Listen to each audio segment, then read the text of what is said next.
తెలుగు రాష్ట్రాల్లో bird flu కలకలం సృష్టిస్తుంది. ఎక్కడ చూసినా కోళ్లు కుప్పలు తెప్పలుగా మృతి చెందుతున్నాయి. ఒక్క ఆంధ్రప్రదేశ్ రాష్ట్రంలోనే బర్డ్ ఫ్లూ సోకి దాదాపు 5.5 లక్షల కోళ్లు చనిపోయినట్లు అధికారిక వర్గాలు వెల్లడించాయి.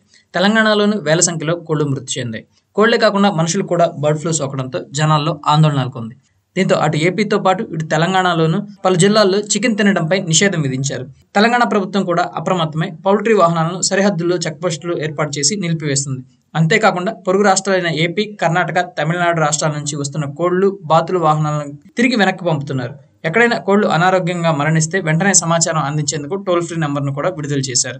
వీటన్నిటి దృష్ట్యా తెలుగు రాష్ట్రాల్లో చికెన్ విక్రయాలు తగ్గాయి. ధరలు కూడా పాతాళానికి పడిపోయాయి.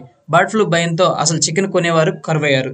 దీంతో ఈ రోజు ఆదివారం అయినప్పటికీ కూడా చికెన్ మార్కెట్లన్నీ ఖాళీగా వెలవెలబోతున్నాయి.